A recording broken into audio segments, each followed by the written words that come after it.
한 주간들도 평안하셨습니까? 참 반갑지요? 우리가 자, 오늘은 우리 예수님께서 약속하신 성령이 오순절에 오순절 날에 이렇게 임재하심을 기념하는 성령 강림 주일입니다.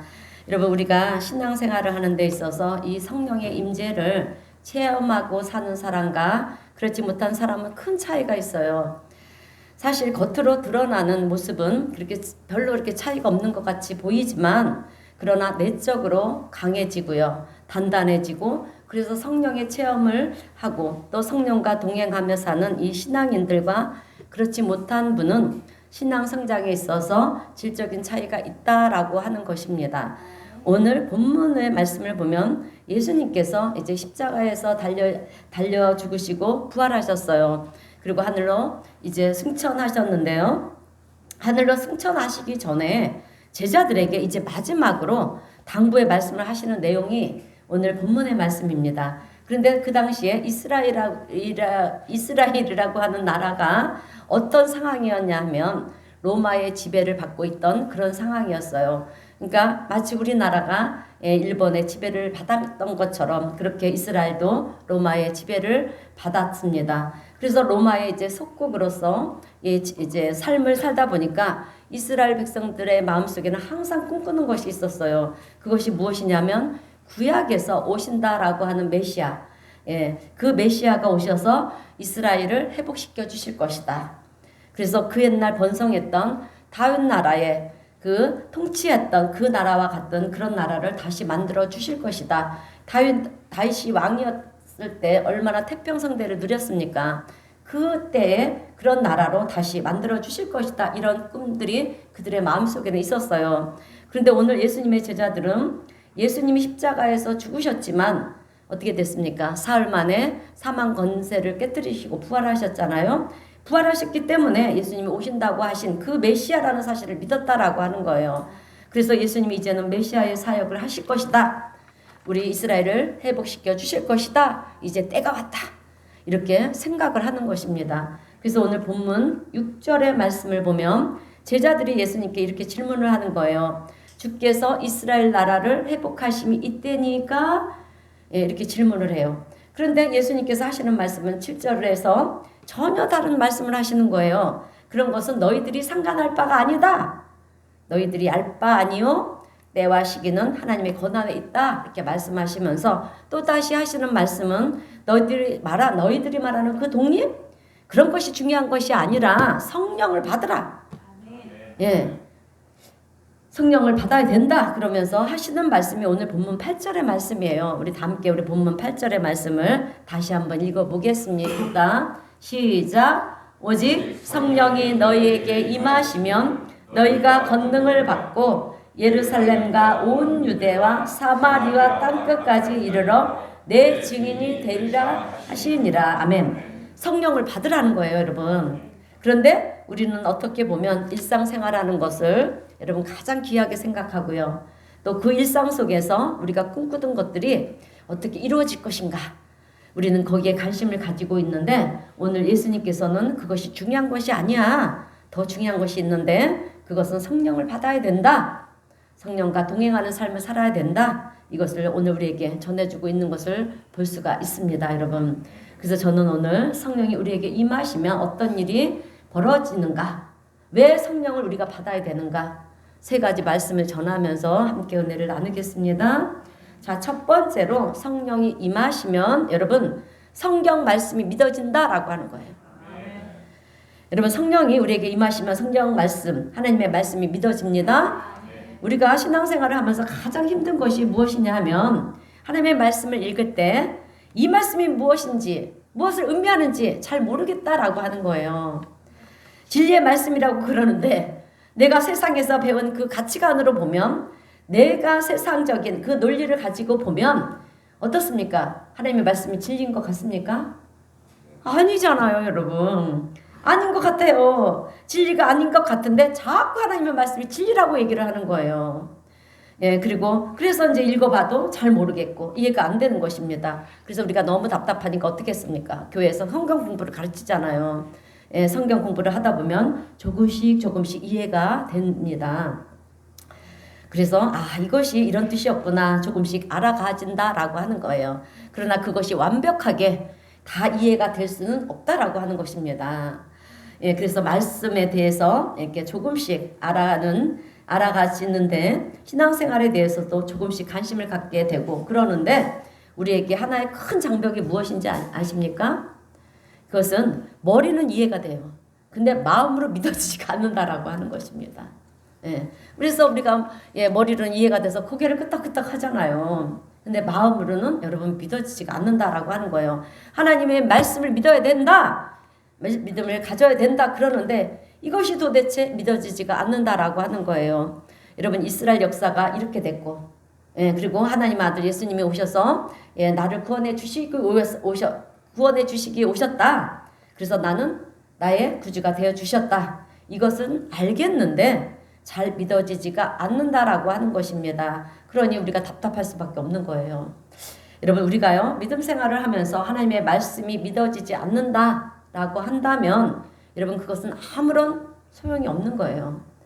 그런데 놀라운 것은 여러분 성령님이 임하시게 되면 우리의 모든 의심이 사라지고요. 할렐루야? 우리의 모든 의심이 사라지고 하나님의 말씀이 믿어진다라고 하는 거예요.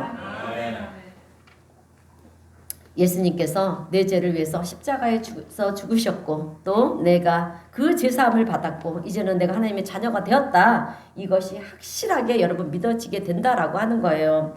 그러면 어떻게 그런 일이 일어날 수가 있는가? 그것은 여러분 이론과 체험이라고 하는 것은 정말 중요하잖아요. 여러분 이론이 중요합니까? 체험이 중요합니까? 체험이 중요한 거예요.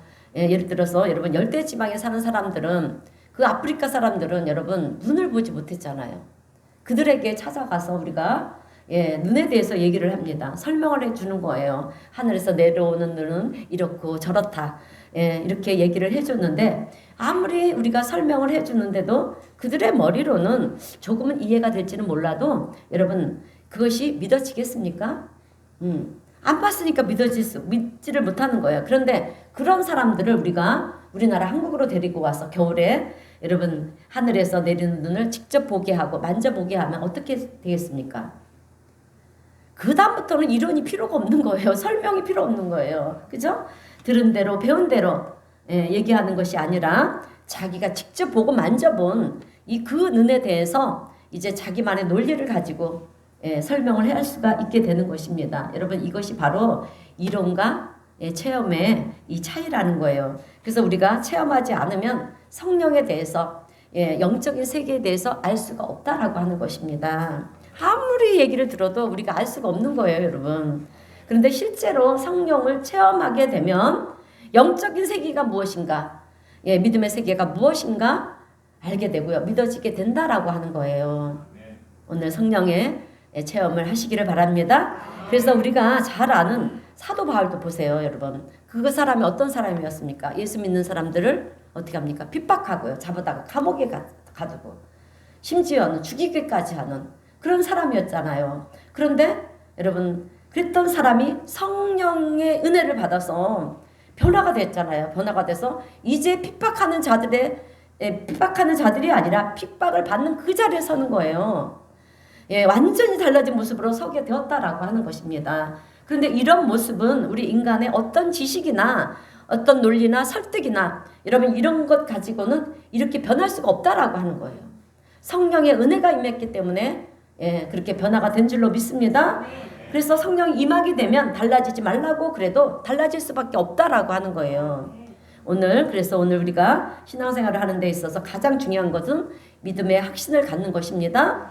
그런데 믿음의 확신은 성령의 임재를 통해서 여러분 우리가 갖게 된다라고 하는 거예요. 여러분 기적은 언제 일어나는지 아십니까? 언제 일어납니까? 가만히 있는데 기적이 일어납니까? 믿을 때 기적이 일어나는 거잖아요. 믿을 때 기적이 일어납니다. 여러분 우리 기독교는 기적의 종교예요. 말씀의 종교입니다. 믿음의 종교이고요. 체험의 종교예요. 그러면 우리가 어떻게 해야 되겠습니까? 체험해야지요. 그래서 우리가 기적을 체험하지 않고는 믿음 생활을 한다라고 하는 것은 참 힘이 들다라고 하는 거예요. 그래서 우리가 가장 중요하게 기도해야 되는 것이 무엇이냐면 성령님 나에게도 오셔서 알게 해주세요. 깨닫게 해주세요. 믿음의 확신을 갖게 하여 주시옵소서. 그래서 내가 하나님의 자녀라는 정체성을 가지고 살아가게 해주세요. 여러분 이 기도가 먼저야 돼요. 네. 그냥 하나님 이것도 주세요 저것도 주세요가 아니라 여러분 성령이 임하면은요 우리가 어떤 상황에서도 극복할 수가 있고 이겨낼 수가 있어요. 여러분 우리 선조들 그 성경에서 나오는 그렇게 핍박받고 이 사도들이 순교들을 했잖아요. 십자가에 처형도 당하고 목이 잘려 죽기도 하고 사자밥에 대해서 죽기도 하고. 그런데 그런 상황에서 얼마나 두렵겠습니까? 근데 성령이 임하니까요 두렵지가 않은 거예요. 그것을 받아들이고 감수해 나가는 거예요. 그렇게 역사가 일어난다라고 하는 것입니다. 예, 그래서 우리는 하나님의 자녀라는 이 정체성을 가지고 살아가는데 가장 중요한 기도가 이 기도라고 하는 거예요. 성령님 나에게도 임하여 주셔서 알게 해주셔서 알게 하여 주옵소서 깨닫게 하여 주시옵소서 내가 하나님이라고 하는 정체성을 알게 확신을 갖고 살아가게 해주세요. 이런 기도가 먼저인 줄로 믿습니다. 여러분 성령의 진리는 하나님이 나를 사랑하신다. 이게 진리예요. 하나님의 말씀의 진리는 하나님이 너희를 사랑한다. 너희를 사랑한다. 이게 진리라고 하는 거예요. 오늘 우리 성도님들은 성령의 충만함을 통해서 하나님이 나를 사랑하신다. 나는 하나님의 자녀다. 이 믿음의 확신을 갖게 되시기를 주님의 이름으로 축원드립니다. 자, 두 번째로 성령이 임하시게 되면 이 믿음의 확신뿐만 아니라 여러분 우리가 권능을 받게 된다라고 하는 거예요. 권능은 능력을 말하는 거예요. 오늘 본문 8절 말씀을 보면 오직 성령이 너희에게 임하시면 너희가 권능을 받는다, 능력을 받는다라고 말씀하고 있어요. 여러분 우리가요 세상에서 열심히 노력을 하고 공부를 하는 이유가 무엇입니까? 왜 그렇게 열심히 노력들을 합니까? 세상적으로 능력을 얻어서 높아지기 위해서고요. 또 많이 벌기 위해서고요. 남들보다 부유한 그런 생활을 하려고 능력을 갖추려는 것이 아니겠습니까? 능력이 없는데 그죠? 우리가 어떻게 그 세상에서 누리는 그런 누리는 것들을 다 누리면 살 수가 있겠습니까? 예, 그래서 그런 능력을 갖추려고 하는 것이에요. 하는 것이 우리가 열심히 노력하고 공부를 하는 건데 그런데 오늘 우리에게 성령의 능력이 임하시면 이 능력은 세상에서 얻는 그런 능력과는 다르다라고 하는 거예요, 여러분. 예, 하나님께서 성령의 능력으로 말미암아 권능을 주실 때 여러분 그 권능은 나의 어떤 세상적인 삶을 위해서 주는 것이 사실 아니에요. 하나님 나라와 하나님의 영광을 위해서 권능을 부어주신다라고 하는 것입니다. 제가 오늘 우리 성도님들에게 이런 질문을 한다면 우리 성도님들은 뭐라고 답을 하시겠습니까? 세상에서의 능력을 갖기를 원하십니까? 아니면 성령의 능력을 갖기를 원하십니까? 이런 질문을 한다면 우리 성도님 뭐라 대답하실 것입니까? 할렐루야! 야 정말 너무 감사해요. 우리 하나님 얼마나 기뻐하실까 지금. 자 그래요. 우리는 성령의 능력을 받아야 돼요. 그런데 이런 분이 오늘 대답하지 않으신 분 중에 이런 분이 혹 있다면 뭐 성령의 권능이야. 교회에 나와서 열심히 예배만 잘 드리면 되지. 굳이 다 성령의 권능이 필요 있겠습니까? 하지만 세상을 살아가려면 세상 능력이 필요하니까 세상 능력을 가지고 내가 세상에서 잘 사는 것이 좋지 않겠습니까? 여러분 이런 분들이 계시다면 여러분 세상 능력이라고 하는 것은요. 세상 능력을 가진 사람들을 한번 보세요. 생각해 보세요. 가져도 욕심이 끝이 없습니다.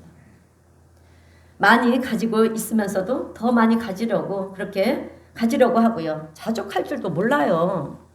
많이 높아졌는데도 어떻습니까? 더 높은 곳에 올라가고 싶어 하고. 그런데 그렇게 올라갔다고 해서 그 자리가 영원합니까? 아니에요. 결국에는 언젠가는 떨어지고 만다라고 하는 거예요. 떨어지면 어떻습니까? 마음만 공허할 뿐이라고 하는 거예요. 여러분 아무리 채워도 채워지지 않는 것이 세상 것이라고 하는 것입니다. 그래서 세상 능력을 추구하는 사람들은 많은 것을 가졌음에도 불구하고 그렇게 만족하지 못하고 감사할 줄도 모른다라고 하는 거예요. 그리고 남에게 선을 베풀지도 않고요.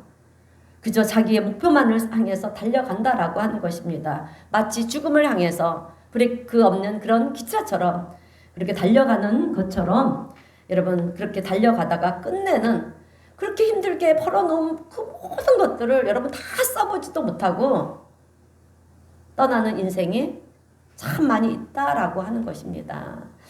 그러나 성령의 능력은 다르다라고 하는 거예요. 성령의 능력이 임하면 내가 세상적으로 많은 것을 가지지 않아도 여러분 우리가 가지지 않아도요. 그것을 가진 사람들보다 더 큰 만족을 느낀다라고 하는 거예요. 그리고 더 큰 감사를 한다라고 하는 거예요. 그래서 우리가 하나님 앞에 늘 감사하게 된다라고 하는 것입니다. 또 선하게 살아가게도 되고요. 바르게도 살아도 가고 무엇보다도 성령의 능력이 임하면 여러분 우리가 세상 앞에 주눅들지 않고요. 강하고 담대하다라고 하는 거예요. 그래서 복음을 전하고요. 세상을 변화시키는 하나님의 사람들이 되는 줄로 믿습니다. 그리고 더 나아가서 우리를 죽이고 멸망시키려고 하는 여러분 어둠의 권세, 사탄 마귀와 싸워서 이기게 된다라고 하는 거예요. 여러분 크리스찬들은 우리가 크리스찬으로 살아가는 사람이든 세상 삶을 살아가는 사람이든 간에 우리에게는 꼭 알아야 될 그 진리가 한 가지가 있어요. 진리가 있습니다. 그것이 무엇이냐면 우리는 내가 계획을 세운 대로 그렇게 살아가는 것이 나의 인생이 아니라고 생각을 하는데 여러분 그것은 잘못된 생각이에요. 내가 계획을 세우고 그렇게 그 계획을 따라 간다라고 하는 것이 내 인생이 아닙니다. 여러분 사실 우리는 태어나서 죽는 순간까지 여러분 악한 영, 사탄 마귀로부터 공격을 받아요. 그런데 그 악한 영들과 싸워서 이기지 못하면 우리는 결국 멸망의 길도 떨어질 수밖에 없다라고 하는 거예요. 그렇게 갈 수밖에 없는 존재라고 하는 것을 여러분 우리는 알아야 됩니다. 여러분 악한 영도요 세상에서 많은 부요함을 우리에게 주기도 해요. 악한 영에게도 권세가 있어요, 여러분. 그런데 그래서 우리가 때로는 분별력을 가져야 돼요. 이게 악한 영으로부터 온 것인가 하나님께로부터 온가. 그런데 이걸 분별을 가지려면 성령이 충만해야 된다라고 하는 거예요. 왠지 아십니까? 왜 그들이 우리에게 부요함을 주는지 아십니까? 우리를 하나님의 사랑에서 떨어지게 만들려고, 끊어지게 만들려고, 그래서 세상을 바라보게 만들어서 결국에는 나를 멸망의 길로 떨어뜨리려고 그렇게 악한 사탄 마귀도 때로는 부요함을 가다 주기도 하고 미혹함으로. 그래서 여러분 그 창세기를 보면 하와가 어떻습니까? 하나님이 그 선악과를 따먹지 말라고 해서 따먹지 않았는데 어느 날 갑자기 뱀이, 사탄 마귀잖아요. 뱀이 와서 유혹을 하잖아요. 근데 멀쩡했던 그 가실이 평상시에는 아무렇지도 않았는데 갑자기 이 미혹함을 받으니까 그 가실이 먹음직도 하고 보암직도 하고 그러다 보니까 따먹은 거 아니겠습니까? 그렇게 그래서 결국 멸망의 길로 떨어져서 그 에덴 동산에서 쫓겨나지 않았습니까? 만약에 그 아담이 따먹지 않고 아담과 하와가 따먹지 않았다면 우리가 지금 이렇게 왜 죄 속에서 살아갈 수가 있겠습니까? 절대 그런 일은 없었을 거라고 생각합니다. 그래서 우리의 삶은 삶 그 자체가 여러분 영적 전쟁터라는 거예요. 우리가 그 사실을 알아야 될 줄로 믿습니다. 그런데 이 영적 전쟁에서 나와 내 가족을 보호하고요. 또 우리가 바른 길, 진리의 길을 가고 또 승리자가 되고 진짜 이기는 자가 되려고 그럴 때 방법은 딱 두 가지입니다. 여러분 하나는 여러분 우리가 전쟁터에 나갈 때 지금 이게 영적 전쟁터라고 했잖아요. 이 전쟁터에 나갈 때 나 혼자 나가서 싸울 수가 있습니까? 싸울 수가 없어요. 그러면 누가 필요하겠습니까? 네, 맞아요. 나 혼자 나갈 수가 없습니다. 우리 편 아군이 있어야 되잖아요. 그죠? 그래서 아군이 있어야 되고요. 또 하나는 뭐가 있어야 되겠습니까? 무기가 있어야 되는 거예요. 근데 여러분, 이 믿음 생활을 하는데 우리에게 있어서 이 아군이 누구겠습니까? 하나님. 네, 맞아요. 하나님인데 지금 영적 전쟁터잖아요.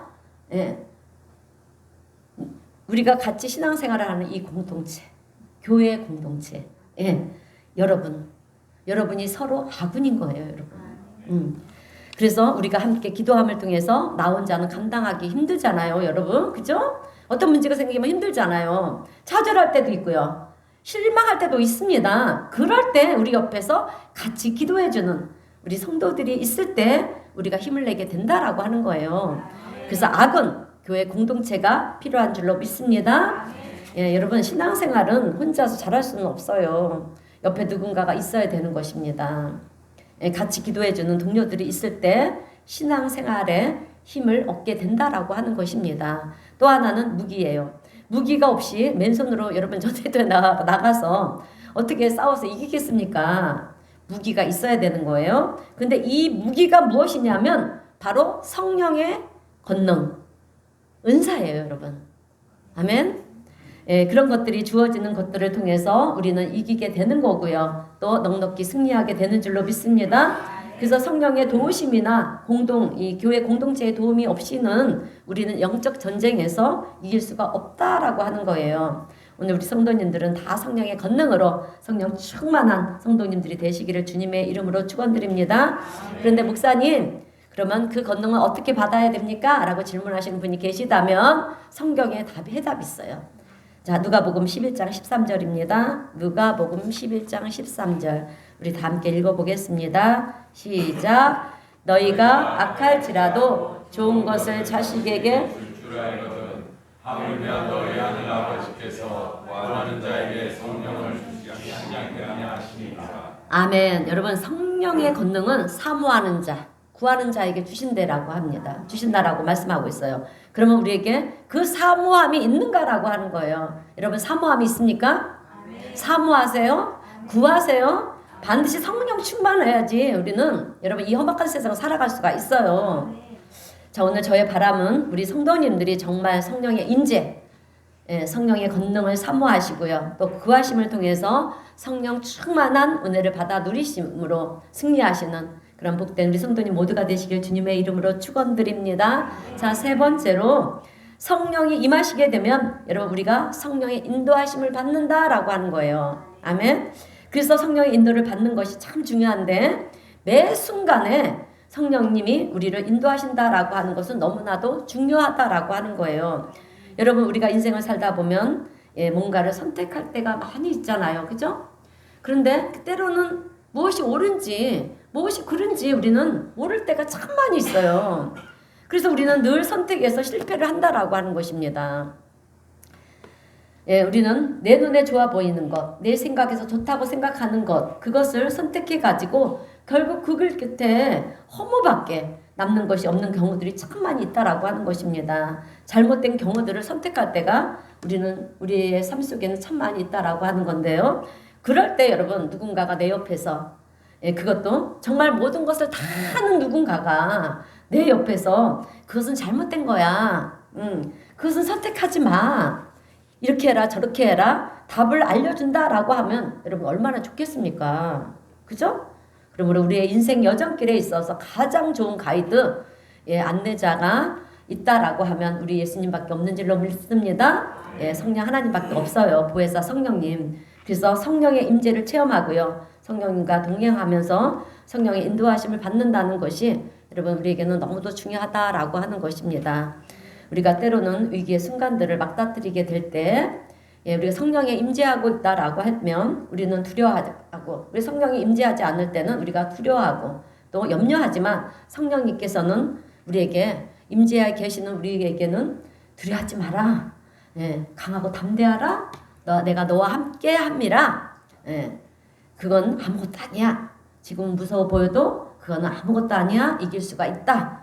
다 지나간다. 이렇게 말씀해 주실 때 우리가 얼마나 힘을 얻고요. 그 담대함으로 그 길을 갈 수가 있다라고 하는 거예요. 꼭 이것을 여러분은 체험들을 했을 거예요. 그래서 우리가 때로는 어떤 것을 선택할 때 왜 내 마음에서 막 역사하는 그런 은혜가 있지 않습니까?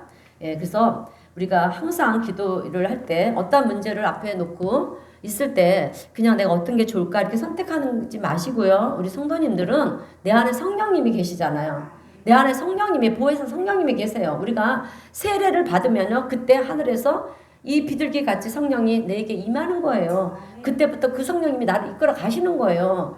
그래서 세례는 반드시 중요한 거예요. 그래서 내가 기도를 하는 거예요. 주님, 내가 지금 이 문제를 택해야 되는데 어떤 것을 택해야 되는지, 어떤 것이 옳은 것인지 알려주세요. 이렇게 기도하면요, 하나님이 반드시 옳은 것을 선택하게 하신다는 거예요. 근데 우리가 기도를 하고 가니까 옳지 않은 길을 가서 우리가 고난을 당하고 문제가 생기고 힘들어진다라고 하는 거예요. 아시죠? 예, 반드시 성령을 구하시기를 바랍니다. 또 내가 보기 좋아 보여서 뭔가 선택을 하려고 그럴 때 성령님께서 하지 마라. 그거 아니다. 그 길을 가면 안 된다. 그러면 여러분 우리가 그것을 놓게 되잖아요. 그 순간에는 뭔가 아깝고 기회가 놓친 것 같고 그러는데, 하지만 여러분 시간이 지나고 나면 우리가 알 수가 있다라고 하는 거예요. 그때 그것을 안 한 것이 얼마나 잘된 것인지를 우리는 안다라고 하는 거예요. 아, 그래서 그때 성령님께서 그렇게 인도하셨구나. 여러분 이것을 깨닫게 된다라고 하는 것입니다. 여러분 우리가요, 여행을 갈 때 제일 중요한 것이 무엇이겠습니까? 우리가 외국 여행을 가는데, 물론 요즘은 다 뭐 인터넷들이 잘 돼 있어갖고 뭐 배낭 여행을 하고 내가 막 찾아서 가지만, 예, 그리고 우리같이 이렇게 나이가 든 사람은 그거 됩니까? 예, 그래서 누구의 힘을 빌어서 갑니까? 그래요, 가이드, 안내자가 필요하잖아요. 그런데 가이드가 이 잘못된 정보를 가지고 그 여행길을 인도한다면 어떻게 하겠습니까? 그 망치는 여행이잖아요. 우리에게 여행 내내 도움이 되는 것이 하나도 없잖아요. 예, 오히려 해가 되는 거예요. 그러나 좋은 가이드, 좋은 안내자를 만나면 우리 모든 것들이 순탄하고 평안하고 정말 여행을 즐겁게 행복하게 그렇게 다녀올 수가 있지 않습니까? 예, 그런데 여행 가신 분들이 사고가 나는 일들이 좀 종종 있어요. 그 이유가 뭔지 아십니까? 가이드가 하지 말라면 하지 말아야 되는데, 예, 시키면 시키는 대로 해야 되는데 말을 안 듣는 거예요. 거기는 위험하니까 가지 마세요 하니까, 내 생각에는, 예? 가서 내 힘으로 충분히 올라올 수가 있는 것 같아서 갔는데 어떻게 됩니까? 결국 낙상사고를 당하는 그런 일들이 있다라고 하는 거죠. 가이드의 지시를 따르지 않으면 그렇게 사고를 당한다라고 하는 거예요. 마찬가지로 우리 인생에 있어서 여러분 가장 좋은 가이드가 누구겠습니까? 성령 하나님. 예, 성령 하나님이신 줄로 믿습니다. 그래서 그분의 안내와 인도를 따르게 될 때 우리는 안전한 여행길을 다녀올 수가 있을 뿐만 아니라 그것을 통해서 우리는 많은 것을 배워올 수도 있고요. 또 얻어올 수가 있다라고 하는 것입니다. 우리에게 유익이 된다라고 하는 거예요. 그런데 때로는 우리가 성령 하나님의 인도하심을 따르려고 할 때 여러분 참 꺼려지기도 해요. 꺼려지기도 합니다. 그리고 힘들기도 하고요. 하기 싫을 때도 있어요, 여러분. 그런 일일 수도 있다라고 하는 거예요. 그런데도 그럼에도 불구하고 성령님께서 우리에게 그런 일을 시키는 이유가 무엇이냐 하면 여러분 그것이 우리에게 유익이 되기 때문에 그렇다라고 하는 거예요. 그리고 우리 인생 마지막 때 여러분 우리가 하나님 앞에 서게 될 때가 오잖아요. 그럴 때 성령의 인도하심을 따라서 얻게 되는 그 열매가 얼마나 풍성한지 그 열매를 통해서 우리는 하늘의 상금을 받는다라고 하는 거예요, 여러분. 그렇기 때문에 우리를 그렇게 이끄신다라고 하는 것입니다. 그러므로 성령님의 인도하심을 우리가 사모하고요, 갈망하고 또 간구하여 성령의 인도하심을 따라갈 수 있는 우리 성도님들이 되시기를 주님의 이름으로 축원드립니다. 여러분 사도행전을 보면 초대교회 때 이제 7 집사님을 선택을 해요. 그 중에 한 사람이 누구냐면 빌립이라고 하는 집사님입니다. 그래서 사도행전 8장 26절 이하의 말씀을 보게 되면 빌립 집사는요 이제 성령에 아주 민감했어요. 우리는 여러분 성령에 민감해야 돼요. 항상 내 안에서 성령님이 역사를 하거든요. 내가 성령을 의식하지 않아도요 때로는 우리가 그냥 어떻게 뭐 하다가 보면 뭐 하고 있는데 갑자기 내 안에서 뭔가가 얘기하는 것 같이 느껴질 때가 있어요. 그거 성령님이 역사하시는 거예요. 너 바른 길이라고 생각하느냐? 너 지금 잘하고 있는 거라고 생각하냐? 너 양심이 있냐? 막 이럴 때가 있어요. 그거 다 성령의 역사라는 거예요. 예. 그래서 성령에 아주 민감한 사람이 빌립 집사였는데 성령의 권능을 받은 거예요. 예. 그래서 이 사마리아에서 여러분 사마리아는 북이스라엘의 수도예요. 그러니까 중심지입니다. 그래서 사마리아에서 이제 복음을 전하는데 병든 자를 고치고요. 또 귀신 들리는 자들이 막 쫓겨나가고 아주 놀라운 역사가 일어나면서 하나님 나라 복음이 이제 선포되기가 시작하기 시작을 했습니다. 그런데 어느 날 성령님께서 빌립 지사에게 남쪽에 있는 예루살렘, 남유다의 수도는 예루살렘이고요. 북이스라엘은 저기 사마리아예요. 그래서 남유다에 있는 예루살렘으로 가라는 거예요. 예. 그리고 그 밑으로 더 내려가면 가사가 있는데 가사로 가는 길에 있는데 그리로 내려가라 그러시는 것입니다. 지금 사마리아에서는 어떤 일이 벌어집니까? 사마리아는 아주 큰 도시잖아요. 중심 도시니까. 예, 수도 서울, 우리 같이 서울이니까. 그러니까 그렇게 큰 도시고 모든 것이 아주 풍족하잖아요. 넘쳐나잖아요. 그런데 그런 곳에서 복음을 전하니까 사람들이 막 몰려오는 거예요. 예. 그래서 이곳에서 이제 교회가 부흥이 되기 시작되는 그런 아주 신이 나는 그런 상황인데, 그런데 성령님께서는 빌립에게 너는 예루살렘으로 내려가서 가사가 있는 곳까지 가라 그러시는 것입니다. 도대체 왜 그러실까? 우리 세상 말에는 이런 말이 있잖아. 세상에서는 물 들어올 때 노를 저어라 하는 말이 있잖아요. 그래서 더 지금이 기회다 해서 그러는 상황인데, 지금 사람들이 이제 복음을 전하니까 막 몰려오고 그러는데, 더 복음을 전파하면 정말 얼마나 좋을 것 같은데, 이거는 우리의 생각이라는 거예요, 여러분. 우리의 생각이고 인간의 생각이라는 것입니다. 성령님의 생각은 다르다라고 하는 거예요.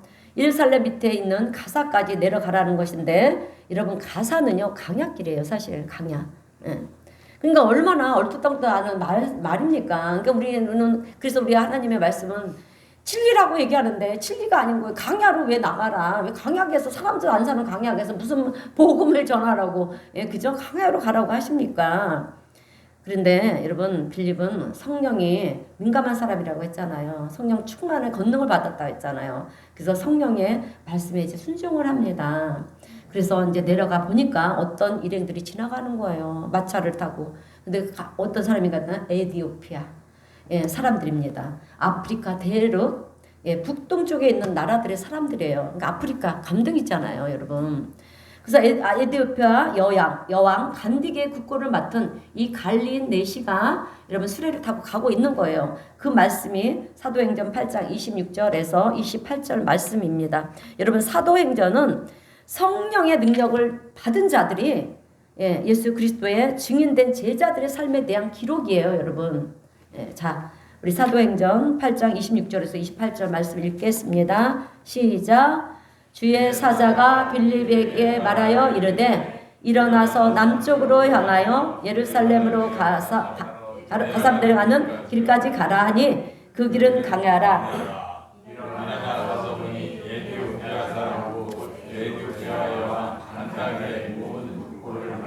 갈린 넷이라.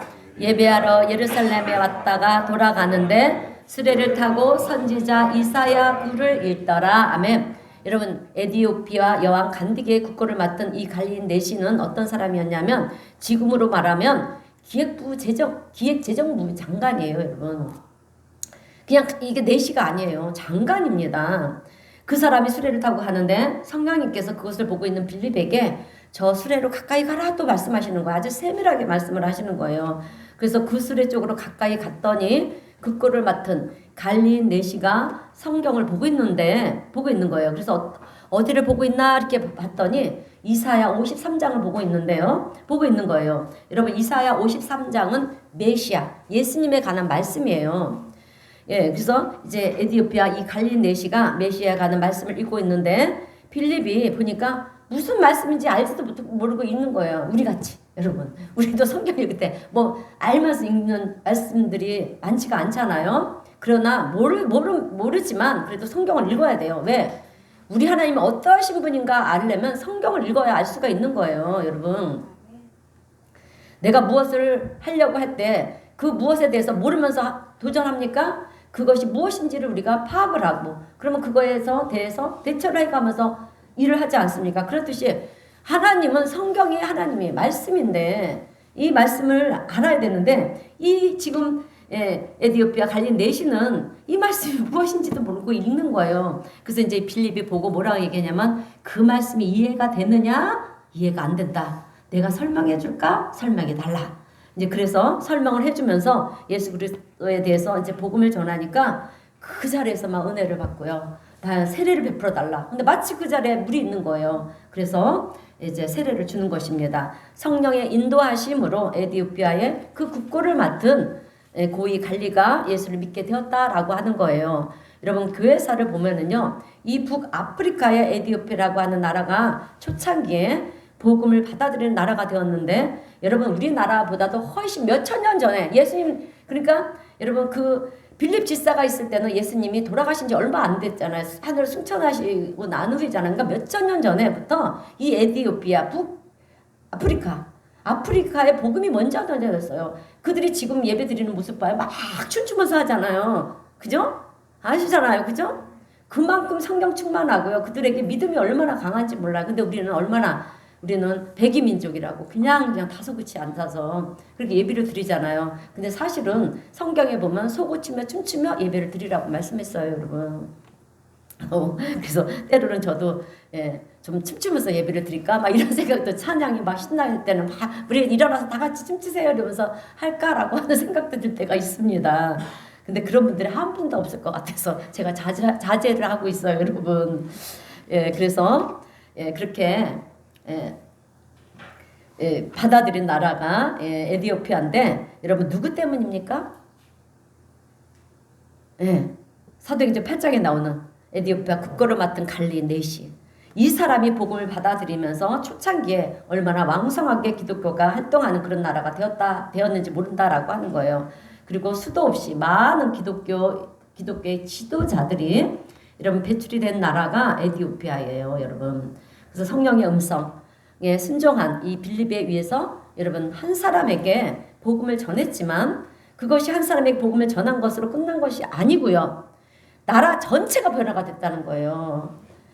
놀라운 역사가 일어나게 되었다라고 하는 것입니다. 어떻게 보면 이 한 사람에게 복음을 전하는 것보다 그 예루살렘에서 많은 사람들에게 복음을 전하는 것이 우리 생각으로 나는 것으로 보이잖아요. 아니었다라고 하는 것입니다. 결과를 보니까 우리의 인간적인 생각으로는 그렇지 않고요, 성령님의 음성을 따랐더니 어떤 일이 벌어졌느냐? 한 나라가 변화가 되는 역사가 일어났다라고 하는 거예요. 그래서 여러분 그 나라가 어떻게 되었느냐? 기독교 국가가 되었어요. 오늘 성령님은 우리 가운데서도 이런 동일한 일을 원하시는 하나님이 되시는 줄로 믿습니다.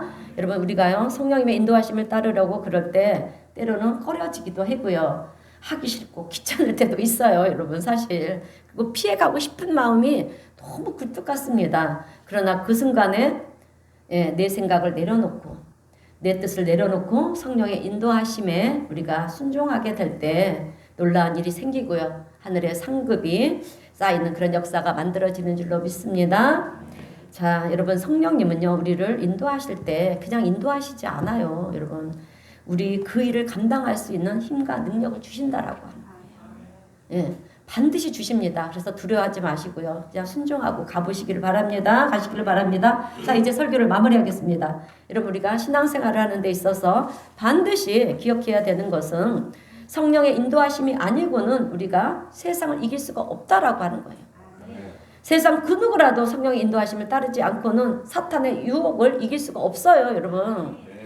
우리 인간은 약한 존재잖아요, 그죠? 바람이 불면 넘어질 수밖에 없는 그런 존재예요.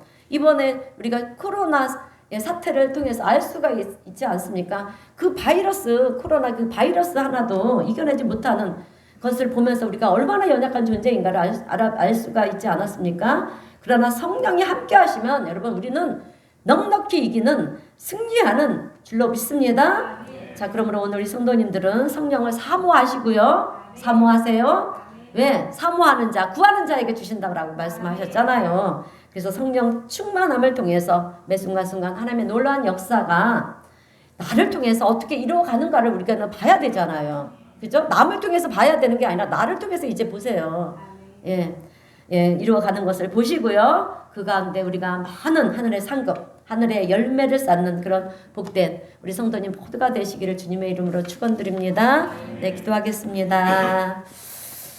사랑과 은혜가 충만하신 하나님 아버지 감사합니다. 오늘 성령 강림주의를 맞이하여 성령님이 인재하시면 어떤 일이 일어나는가, 왜 우리는 받아야 되는가를 주님 전했습니다. 오늘 우리 성도님 모두에게 성령의 임재를 체험하게 하시고 또 성령의 인도하심을 따라 세상을 담대히 이기며 승리하는 삶을 살아갈 수 있도록 은혜 베풀어 주시옵소서. 오순절날 성령이 임하는 자 놀라운 변화가 있었던 그 초대교회 성도님들처럼 오늘 우리 성도님들도 성령의 능력과 권능을 받아서 성령의 사역에 동참하며 또 전도의 열매를 맺는 전도자들이 다 되게 하시고 성령의 면류관에 생명의 면류관의 주인공들이 다 될 수 있도록 우리 하나님 축복하여 주시옵소서. 성령의 뜨거운 열정으로 사명을 감당하는 복된 우리 성도님 모두가 될 수 있도록 우리 주님 도우시고 인도하여 주심을 믿사오며 예수님의 이름으로 기도드리옵나이다. 아멘. 네, 185장 찬송하겠습니다.